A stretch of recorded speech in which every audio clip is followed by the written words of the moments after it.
네, 우리는 동기가 부여된 창의적인 학생을 원한다고 말합니다. 하지만 동기와 창의성을 모두 갉아먹어버리는 방식과 체계를 선택하고 있어요. 예일 대학교 졸업생 알렉산드라 로빈스가 고등학교를 게임쇼에 비유한 것도 무리가 아닙니다. 교육은 이제 더 이상 학습 경험을 위한 것이 아니에요. 교육은 아이들이 서로 상대방을 물리치고 교육제도를 이리저리 빠져나갈 전략을 짜는 생존 게임이 되고 말았습니다. 시험을 통해 학생들이 진도를 제대로 따라가고 있는지, 학습 내용을 얼마나 기억하고 있는지, 이해하지 못한 것이 무엇인지 확인할 수 있는 것은 사실입니다. 하지만 표준 시험이 점수, 성적, 메달, 대학 진학 등의 외적 보상과 연계되면 학생에게 내적 만족을 안겨주어야 할 학습이 일종의 거래로 변질되고 맙니다. 공부를 해라. 그럼 좋은 성적을 받을 것이다. 결국 과정보다는 결과가 더 중시되고 맙니다. 외적 보상에서 초점이 맞춰지기 때문에 공부 자체의 의미와 즐거움을 잃고 마는 것이에요. 진정으로 발전시켜야 할 것은 그보다 더 큰 보상, 즉 배움에 대한 사랑인데도 우리는 시험 전문가를 양산하는 데 그칩니다. 세계는 너무나 빠른 속도로 변하고 있어요. 산업들이 엄청난 속도로 흥망성쇠를 겪고 있기 때문에 미래에는 어떤 것이 쓸모 있는 기술이 될지 예측하기가 불가능해졌어요. 20년 전만 해도 속기술, 인쇄기술, 전기기술, 법무부 조직, 시제품 제작 기술 등이 모두 배워두면 도움이 되는 기술들이었어요. 하지만 이제는 이 기술들이 거의 쓸모 없어지고 있습니다. 심지어는 의사와 변호사들조차 자신들의 업무가 기계에 의해 대체되는 현실을 마주하고 있습니다. 오늘날의 연구자들이 취급하는 사실 중 상당수는 그들이 학교에 다니는 동안에는 존재하지도 않았던 것들이에요. 인간 개놈 프로젝트와 잠시 유럽 원자핵 공동연구소 CERN의 강입자 충돌기는 10년 전만 해도 없어서는 안 될 것으로 보였던 지식을 혁명적으로 바꿔 한물간 지식으로 만들어 버렸어요. 아이들에게 필요한 모든 기술과 지식을 학교에서 배운다는 것은 얼토당토 않은 일이에요. 따라서 우리는 아이들이 학습 능력과 학습 욕구, 평생 도움이 되어 줄 발산적 사고방식을 가지고 학교를 나설 수 있게 하는 것을 목표로 삼아야 해요. 시험은 명확하고 객관적인 결과를 내놓아 학교 당국으로 하여금 반에서 누가 1등이고 누가 꼴등인지 가려내는 역할만큼 딱 부러지게 잘하고 있습니다. 아이들을 내몰고 있는 엄청난 양의 시험들은 아이들에게 내적 동기를 부여해 주기보다 학교로 하여금 승자를 가려내고 등수를 매길 수 있게 해줄 뿐입니다. 연구에 의하면 등수를 매기는 것이 최상위 두세 명에게는 동기를 부여하지만 나머지 사람들의 의욕은 꺾어버리는 역할을 하는 결과가 나왔어요. 높은 성취를 이룬 소수에게 동기를 부여하는 대가로 대다수의 학생들이 희생이 되고 맙니다. 하지만 등수 매기기가 아이들에게 별 의미가 아이들에게 별 의미가 없다고 해도 학부모들에게는 큰 의미가 있어요. 상위 1%에게 보상을 해줌으로써 나머지 99%의 동기를 깎아내리는 대가를 치러야 하는 것이죠. 미국의 모든 학생들은 학생들을 간단하게 등수 매기게 하는 간단 평점 GPA를 점수로 가지고 있습니다. 일부 학교에서는 등수를 복도벽에 게시하기도 해요. 공부 잘하는 학생에게도 이것은 끔찍한 사회적 부작용으로 다가옵니다. 상위권의 경쟁이 치열하다는 것이 모두 알게 되기 때문이에요. 등수 매기기는 자연스럽게 학생들이 서로를 적대시하게 만듭니다. 어떻게 그렇지 않을 수가 있겠어요? 100분위 점수로 따져도 상위권에 들어가는 길은 험난하기만 해요. 그래서 학생들은 네가 져야만 내가 이길 수 있다는 잘못된 인생 교훈을 배우게 됩니다. 사회적 이해 능력이 발달하는 민감한 시기에 아이들은 서로가 서로를 경쟁자로 인식하는 법을 배우고 말아요. 혼자만의 활동으로 등수를 차지하는 것은 직장 생활을 준비하는데도 거의 도움이 되지 않습니다. 지금은 거의 모든 작업이 집단적으로 이루어지기 때문이에요.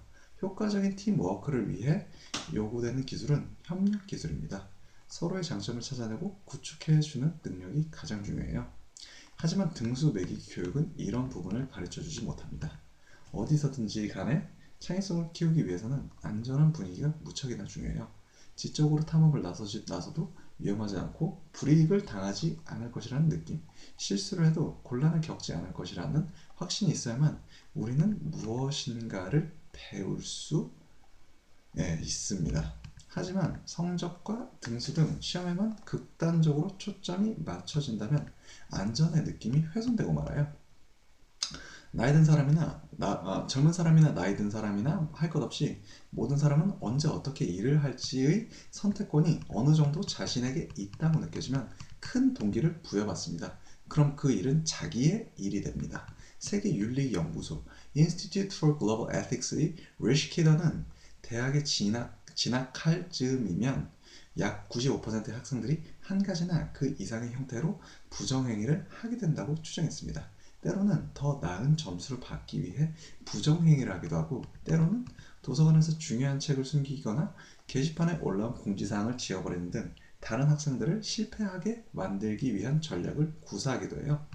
성적을 잘 받는 것이 목표가 되어버리면 성적을 받기까지의 과정은 중요하지 않게 됩니다. 부정행위로 목표를 달성한 후에도 학생들이 습관을 버린다는 보장은 없어요.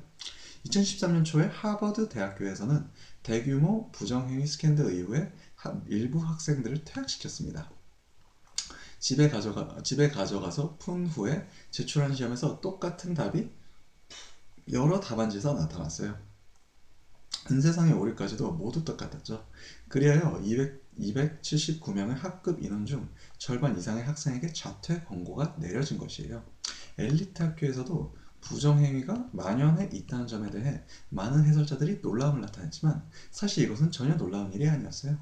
학교에 돌아온 이후로 엄청난 노력을 들여 차지한 등수인 만큼 그것을 지키려는 욕구 또한 높을 수밖에 없기 때문이에요. 싱가포르에서 가장 오래된 학교 중 하나인 성 요셉 학원 세인트 조셉스 인스티튜션을 운영하고 있는 코티엠 생 박사는 하버드 대학교의 아트 사이언스 팀과 공동으로 개발한 프로젝트를 교내에서 시행 중이었는데요. 그것은 바로 돌파구가 되었던 혁신적인 아이디어를 예술, 과학, 그리고 공학이 만나는 공간에서 실현해 보자는 것이었어요. 프로젝트에서 가장 핵심적인 부분은 작업이 교사가 아니라 학생들 스스로에 의해 자율적으로 이루어진다는 점이에요. 고박사의 실험이 중요한 이유는 정부에서도 암기에 의한 학습, 더 많은 시험, 순종적인 전통적 교육 방법으로는 역동적이고 정력 뛰어난 인력을 양성하지 못한다는 사실을 잘 이해하고 있기 때문이에요. 지금은 가르치는 것이 적을수록 배우는 것은 많아진다. Teach less, learn more 이라는 새로운 접근을 통해 학교 시간표에 여백을 더 많이 집어넣어 미술과 음악 활동을 늘리고 호기심을 자극하고 학생들이 놀이를 좋아할 수 있게 하려고 노력하고 있습니다. 싱가포르의 지도자들은 스스로도 자기나 나라가 격식을 좋아하고 의견 차이를 용납하지 않는 나라라고 묘사해요. 하지만 이런 나라에서도 현대사회가 탐험을 두려워하지 않고 불확실성에도 편함을 느끼고 과감히 위험을 감수할 줄 아는 어른이 필요하다는 부분을 학교에서 배우지 못하면 어른이 되어서도 하지 못할 것이라는 신선한 자각이 일어나고 있습니다. 전 세계에서 경제 주체로 활동하고 있는 국가들 중 87%에 해당하는 국가들의 교육적 성취를 벤치마킹하려는 비판적 사고 검사인 피사 검사 읽기 능력 1위, 과학 3위, 수학 4위를 한 핀란드의 교육법을 살펴볼까요? 오늘날 핀란드 학생들은 만 18세가 될 때까지 어떤 표준 시험도 치르지 않습니다. 시험지로 평가는 하지만 성적을 내진 않아요. 교사가 학생들을 비교하거나 등수를 매길 수 없다는 의미예요. 학생들이나 부모도 마찬가지예요. 학교들은 장학관의 시차를 받지 않습니다. 학교 성적 일람표도 없고 우열반 편성도 없으니 경쟁을 좋아하는 사람들이 학교나 아이들을 비교하는데 필요한 자료나 도구가 아예 존재하지 않았어요. 핀란드에서도 학생들의 학업 성취를 평가합니다. 학생들은 성적표를 받지만 학교마다 각자 디자인은 달리하기 때문에 학교별 비교가 불가능해요. 정기적으로 교육평가도 이루어지긴 하지만 학령기 아동의 10%만을 표본 추출하여 실시합니다. 핀란드에서 치러지는 시험은 큰 이해관계가 달린 것이 없고 중앙정부로부터의 입김도 거의 없으며 장학 시찰도 나오지 않기 때문에 교사와 학교는 자신의 자율성을 유지할 수 있습니다. 핀란드 여론도 등수 매기기와 학교 성적 일람표에 대해서는 반대하는 입장이에요. 핀란드는 학업 성취가 높은 학생과 낮은 학생들 사이의 격차가 전 세계에서 제일 적게 나와요. 학부모들은 아이들을 가장 가까운 학교에 보내면 된다는 사실에 상당히 만족스러운 듯했어요. 학교가 오후 일찍 파한다는 것은 아이가 집까지 걸어와 놀 수 있다는 의미이기 때문이에요. 핀란드 사람들이 모두 천사인 것은 아니며 학교도 완벽한 것은 아니에요. 다른 나라처럼 이곳에서도 학교 총기 난사 사건이 일어난 적이 있고 많지는 않지만 학교 생활에 적응하지 못한 학생들도 나와요. 여기서도 사회 경제적 배경에 따른 영향을 완전히 무시할 수는 없습니다. 하지만 교육적 성공이 수업 일이나 학년을 더 늘린다거나 과제를 늘린다거나 시험 보는 횟수를 늘려서 이룬 것이 아니란 점이 놀랍습니다. 핀란드 교사들은 스스로를 학생이라 여겼어요. 대화를 나눌 때마다 그들은 자기가 배우고 있는 내용과 아직 알아내지 못한 것에 대한 연구 이야기로 꽃 피웠습니다. 교사들은 자격이 있는 일부 학생만 선별해서 정보를 찔끔찔끔 나눠주는 사부님 행세를 하지 않았습니다. 이들은 스스로를 심판이나 점수 기록원이라 생각하지 않는 것이에요. 대신 모두 함께 탐구하고 실수도 하면서 배워나가는 평생의 여정을 학생들과 함께 걷고 있다고 생각했습니다.